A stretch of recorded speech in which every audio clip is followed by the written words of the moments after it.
These people are terrified of negative emotions that are caused by an external agent. People with emotophobia under extreme or benign pressure will fold and dispense that which the persuader or manipulator is attempting to receive. As we continue in the age of information, the government has made it a necessity to indoctrinate individuals to become unassuming and submissive. Those who are emotophobic believe the world is full of fairness. This manual is giving you the tool to not live in a state of denial and delusion, but most of your targets with this phobia are unable to face people who spark dissatisfaction with their inner being. These people live in fear of emotions, running away from these common and natural occurrences. The significance of this discussion stems from how useful those with emotophobia can be.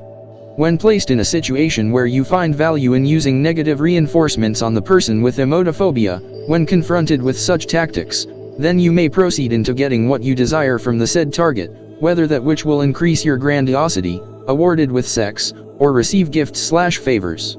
At this stage, you must already have built a strong rapport with the target. They must see you in a positive light for this to become successful. If you are seen with great reverence and your target is known to have little to no self-esteem, then the rewards if done correctly are high.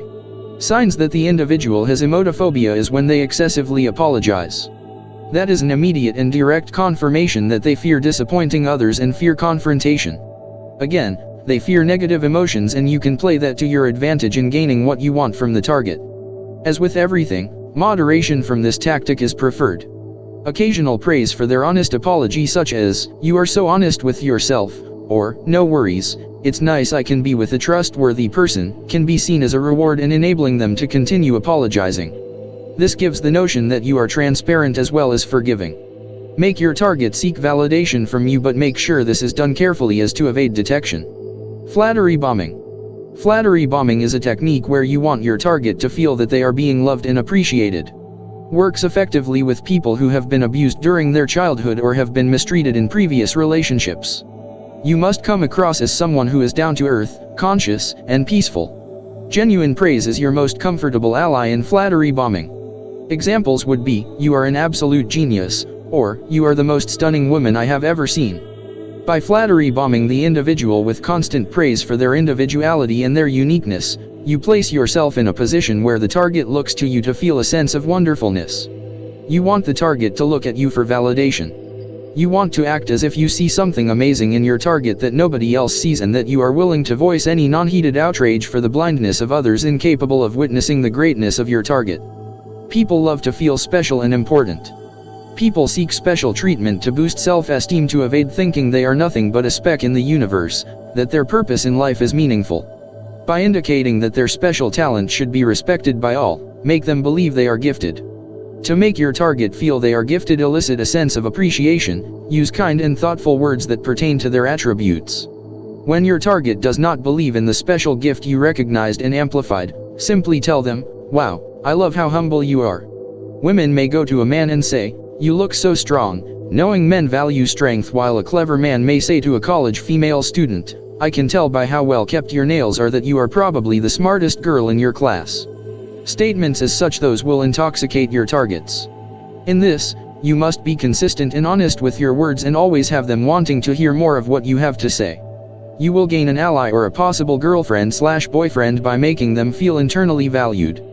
By doing so you open more doors to access power and popularity if done sufficiently without overkill. Tread softly in this tactic. Flattery bombing must be used when necessary and not blindly.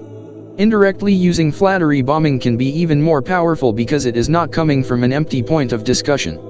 You must take the investigative approach and locate qualities in your target to magnify and bring to the light so they can feel the beauty of their essence. For this, you will be seen as certainly and surely indispensable. You open the pathway to success and enter into the mind and heart of the target by flattery bombing through genuine praise as well as showing affection and providing undivided attention. Active listening. When engaging in conversation with the target, what is the most important thing you can do? Provide advice? Immediately give a response and speak on your experience? Yes, those can be used in later points. However, a key ingredient in building rapport that can later lead you to apply the techniques stated above is by active listening. You have no idea how much people love to talk about themselves and willingly share their opinions on a particular matter. There is a rationale behind it. Many people you will encounter are experts on politics, themselves, or the preferred behavior of others' gossip. When using the active listening technique, you allow the person to speak more than yourself. This tactic is widely used by professionals in therapeutic sessions. People are willing to provide you the most important and intimate details about their mind's inner workings and viewpoints in their world if you just shut up and listen. Do not be interesting, be interested. Do not be interesting, be interested. Do not be interesting, be interested. Many people believe that bragging about their achievements and talking about their positive qualities make them worthy of gaining access to doors of wealth. It is the complete opposite. By engaging in active listening, you participate in the thought process of the target's worldly issues and endeavors. Most people are largely self-absorbed and self-centered. More importantly, everyone feels that they have a sufficient amount of intelligence and want to speak about any analysis they have made while at work, school, or regarding the arts. Your job as a psych sorcerer is to listen to anything your target has to say.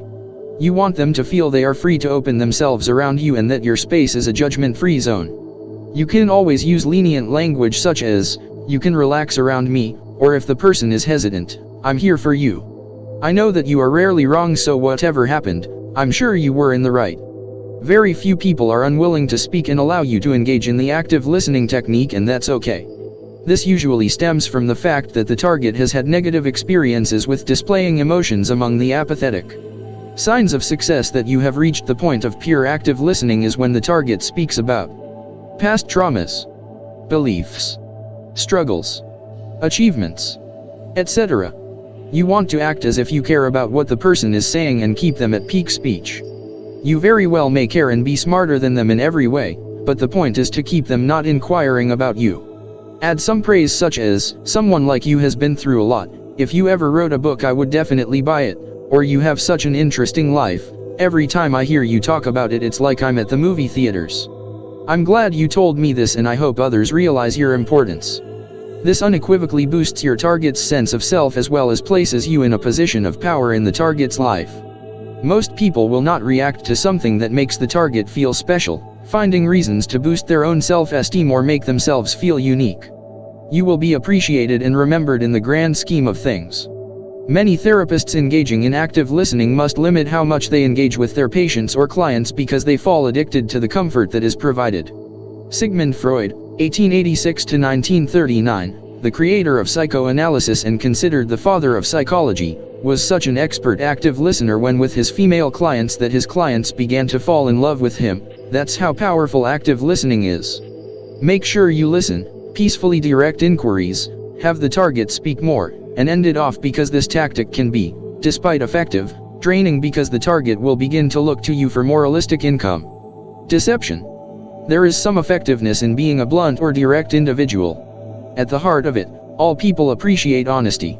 In 2016, President Donald Trump won the presidential election on the mere premise that he appeared to be an honest man who tells it like it is. What makes Donald Trump such a powerful figure in the United States is that his deception seems genuine. You always must seem noble and honest to perform your deception successfully. Deception is a powerful tactic used to gain an ally, acceptance in a group, or to infiltrate an organization. The best way to use deception effectively is to portray yourself as a leader. Being seen as a leader or someone with critical thinking abilities will make people believe you have a vigor in understanding the way life functions. We all have encountered people in our lives who portray themselves with a larger-than-life attitude or with a supreme display of arrogance who use their power to intimidate. Once seen as a powerhouse of an individual, many people will fold to your presence due to their fear of your strength. Part of the deception is being able to tell lies by omission. This is very popular in the political and media community. It's because there are bits of truth in your lie. You are just simply choosing not to reveal certain parts that may be harmful to your reputation or to your cause. For instance, you woke up early, had breakfast, then went to work.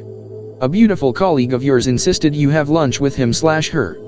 Both of you are highly flirtatious towards each other, and at one point your employee colleague even caressed your hand. You come back home, and your significant other asked you what you did today. If you follow this deceptive rule correctly, you simply say, "Went to work and had lunch." That is the essence of deception because you failed to tell your significant other that you had a flirtatious moment take place during your lunch break. Your significant other's heart isn't broken, and you get to keep your position in the household while continuing to flirt with your employee colleague. Lying is another more notorious form of deception. Psychopaths and sociopaths have mastered the ability to deceive people in society with their lies.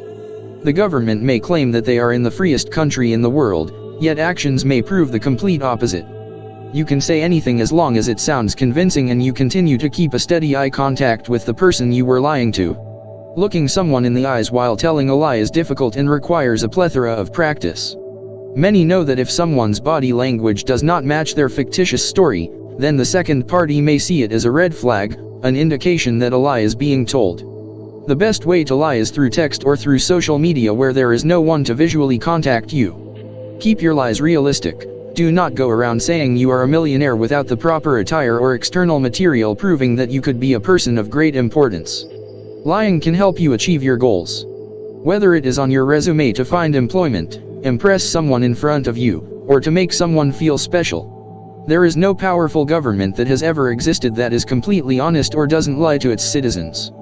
The United States went to war with Iraq and lied to the UN saying the nation possessed weapons of mass destruction.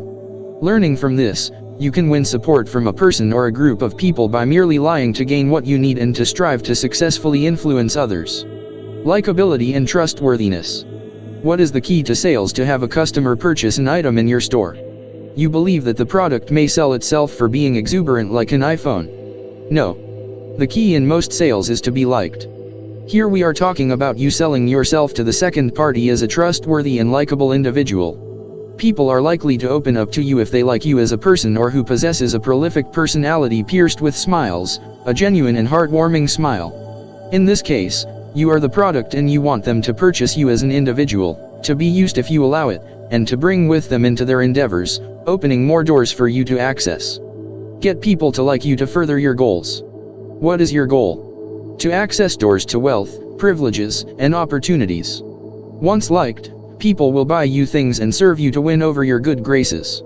To be liked, lying is a possible avenue to travel on. You may use positive reinforcements to strengthen the bond between you and the person or group members you are attempting to influence. Reciprocity is also a tactic one can use to be liked. In level 3 you'll read dark NLP techniques such as mirroring which will aid in getting you liked. Furthermore, the more you are liked by many the more powerful you can become. When you engage in active listening, the second party will grow a certain liking to you.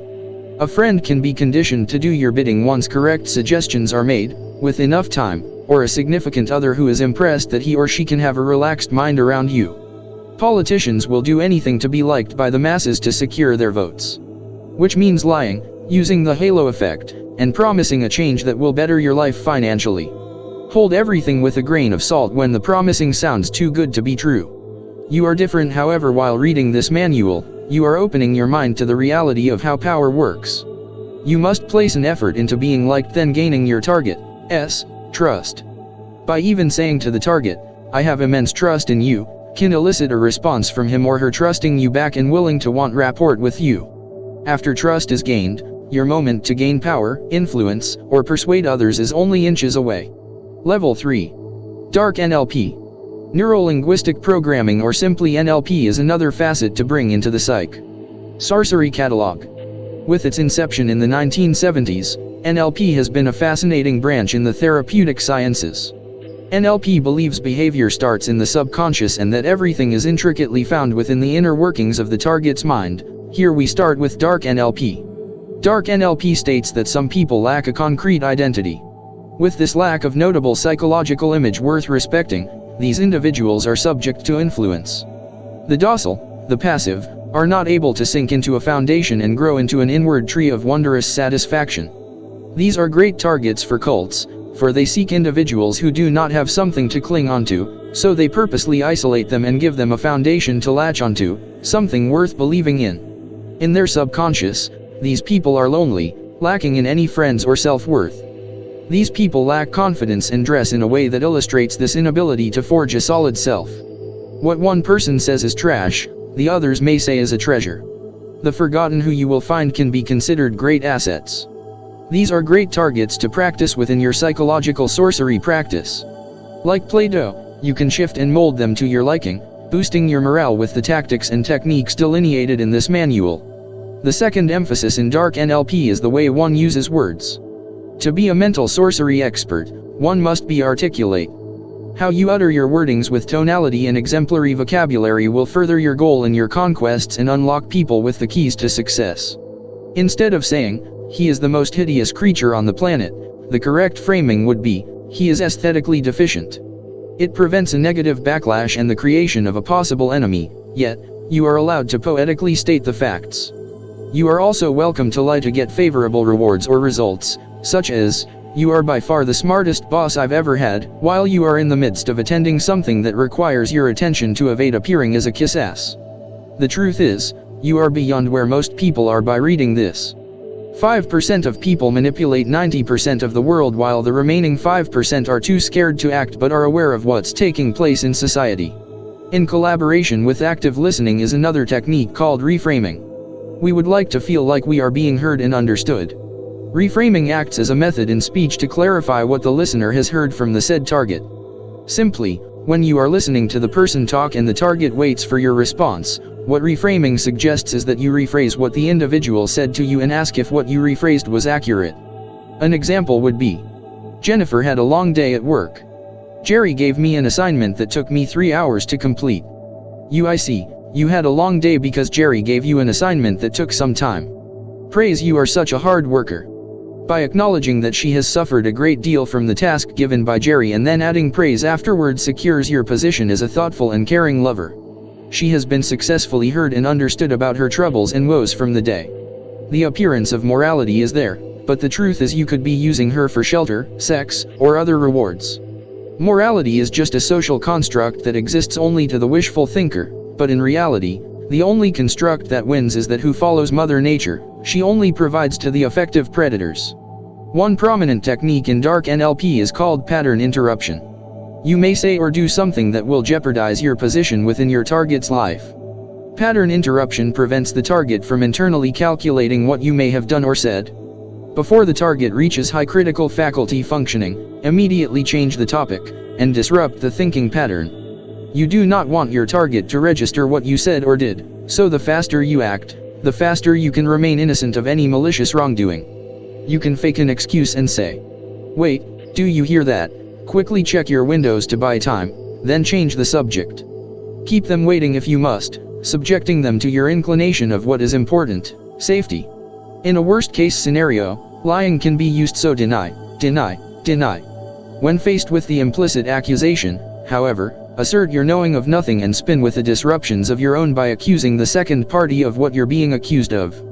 Remember, you are not obligated to answer anyone's questions. You are the master of your domain, and as such, you should believe in the power you possess.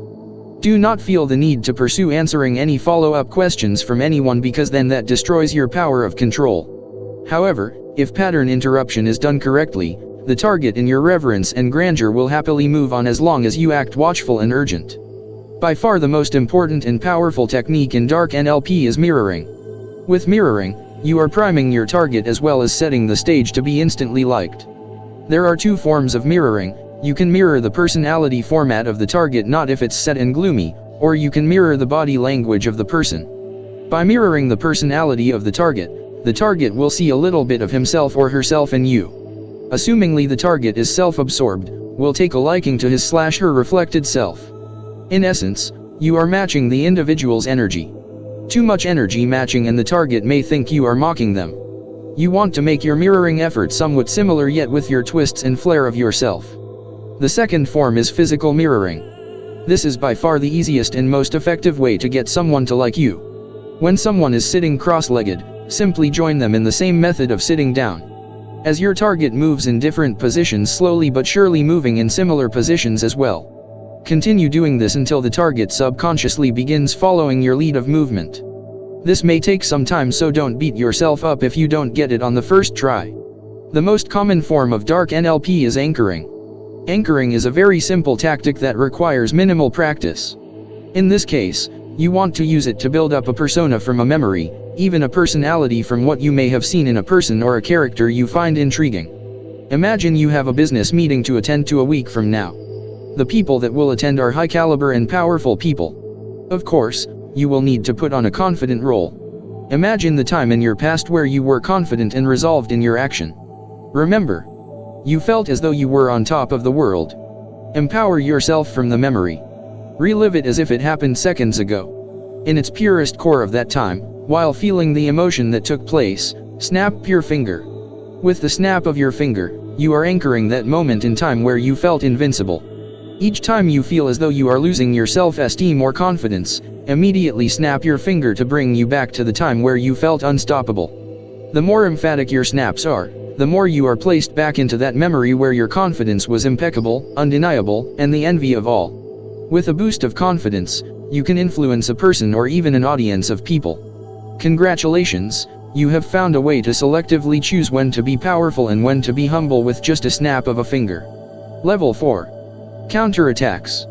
You were now able to understand the intricacies of manipulation, influencing, and persuading others. One of the most important things to understand is that many people understand these multifaceted ways as well who are hidden or in power and keep these secrets to themselves. In this case, you will need to learn how to counterattack when confronted with the same tactics taught within this manual. Counterattack number 1: Zero Tolerance Policy. Manipulators, persuaders, and influencers seek to win as many victories as possible. The people you will encounter will do it quickly or slowly. Either way, you must always be ready and on your toes. What you need to develop is a zero-tolerance policy. When confronted by someone who attempts to manipulate you negatively, you must tell yourself that this individual must be kept at arm's length. If you are unable to use them in any way, shape, or form, then the next step is to discard them. The zero-tolerance policy is needed to assure yourself that anyone who places you as a person to use for their advantage will have to suffer the consequences. You do not have to immediately cut them out of your life, but it is preferred you keep your distance from them from further attempting to sway you to feel empowered by your compliance. Counterattack number 2: Pretend stupidity. Pretend that you are not intelligent. You are intelligent if you are reading this manual, yet many feel this innate wanting to feel that the world owes them for their uncanny skills, which most likely will be subpar. Pretend to be an idiot when you realize a person in front of you is a manipulator. Take no action and be the exuberant individual you are to the unwatchful eye. Be observant of the manipulator's actions, responses, and statements. Analyze any weak points and test this person if necessary. Engaged in active listening by having the target manipulator believe his points are remarkably accurate and deserving of praise. Even try the reframing technique to solidify your supposed interested position. Do not allow them to drain too much energy out of you. Some manipulators just want an audience and love to hear themselves speak. When you locate a point to leave the conversation, mention how wise they are. Their ego will be blown out of proportion, but the truth is you were the smart one who did nothing important but have fun playing with their mind. Counterattack number 3: Saying no. Learn to say no. As stated in the previous paragraph, manipulators may try to hypnotize you into listening to their story to get something out of you, whether it's money, sympathy, or attention. The word no is one of your most powerful vocabulary to use when confronted by someone who is attempting to use you for those purposes. When you say no, people realize you are a person of strength. When you say no in an unwavering way, people realize you are not a person they can psychologically play with. People who are emotophobic are unable to say no to people for fear of losing a friend or disappointing people. You should never be afraid to say no to anyone if your integrity, funds, or tranquility is being jeopardized. You owe nothing to no one. Let them know directly or indirectly that you were willing to leave if you feel that you are being used. Counterattack number 4: Tell stories of previous manipulative attacks. Most situations can be evaded before a manipulation attack.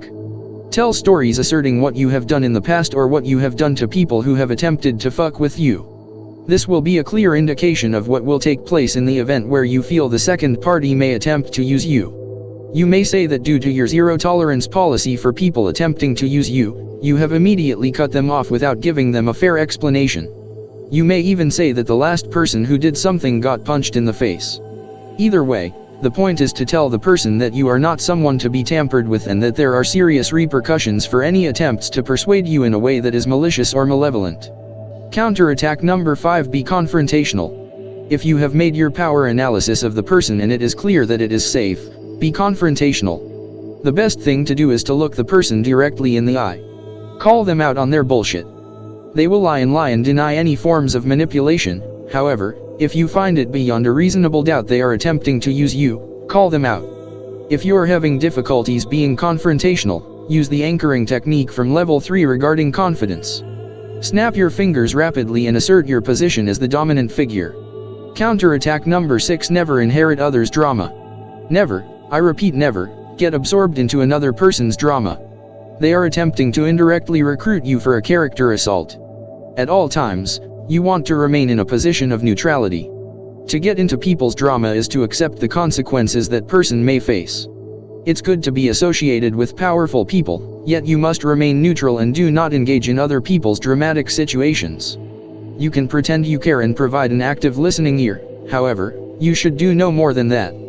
Your job is to accept any opportunities others may offer you with the many techniques written in this manual. You never want to be guilty by association when someone is losing in the power dynamics schemes. Avoid the unlucky and unwise. Counterattack number 7. Never be naive. The greater your knowledge catalog increases, the more you will be aware of how sorcery rules this world. Fake your compassion to win people over to you through the halo effect. You must never be naive. To believe in compassion without a reward is a farce. This does not mean become cruel to people, but do not be the emotophobic nice guy that is doing favors for everyone to be liked and getting nothing valuable in return. You must be firm and realize in life there is only the prey and predator, as Mother Nature intended. The nation that I'm in was brutally won by pillaging, killing, assassinating, brainwashing, and entering countless wars. Yet in its universities, there is an ongoing sentiment of peace and civility, of idealism and values that the government remains far from with an air of arrogance and a refusal to abide by the higher conscious masses. You must be above that, be aware of all attempts to enter and sway your mind whether it's by an individual or a nation. Walk on the air of caution. Many have preached peace, faked surrender, then silently went to war against the wishes of many. There is an ongoing psychological battle taking place on this planet. You must play your position wisely to ensure you do not become a victim of naivete or casualty of the war against the masses. Conclusion. Congratulations, you have successfully completed this easy-to-read manual on psychological sorcery. You have read how powerful it is to be interested and not interesting. The importance of earning people's trust. More importantly, it is highly advised that you keep your intentions and secrets to yourself. Always say less than what you know so you can maneuver in silence in this world without any disruptions or threats to your goal. Civilization is not as civilized as you think it is barbaric and cold, in the mental and physical state.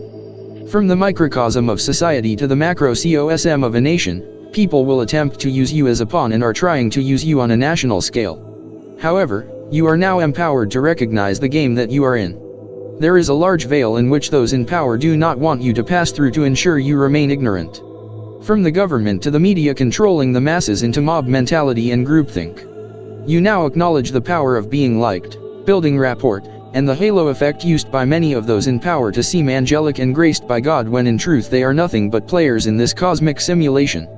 Wording is important to not create enemies and to gain friends. By gaining friends, you open the doors of unfathomable and glorious doors towards freedom. The opportunities that lie ahead of you will be gained from this psychological sorcery which we have discussed in this manual. Make sure to guard your reputation and appear genuine, homely, and down to earth. By doing so, you create the force required to influence, persuade, and manipulate. Convey an unmatched positivity to your target with a genuine smile, yet cherish the notion of unemotionality. Use flattery bombing to your discretion. Not everyone deserves your good graces. Learn to praise when necessary, but do not have your target become drunk with your kindness. Be able to build yourself on victories whether small or large by unlocking the minds of each person that comes across your path. Know that many will attempt to use authority against you, guilt trip you, or use the silent treatment as a means to negatively impact you. You will be unaffected because these individuals are nothing more but sorcerers in using what they possess in their toolkit. Never feel the need to explain yourself to someone lower than you. You are beyond that. Do not fall victim to compassion and do not fall for anyone's pity. Become selectively compassionate and reward those who are in your inner circle, those deserving of your understanding nature. Always possess a tenacious attitude, an attitude to thrive, strive, and communicate with excellence. With reciprocity, carefully induce a sense of compliance and obligation, yet you do not need to do favors for anyone unless you will be rewarded for your efforts.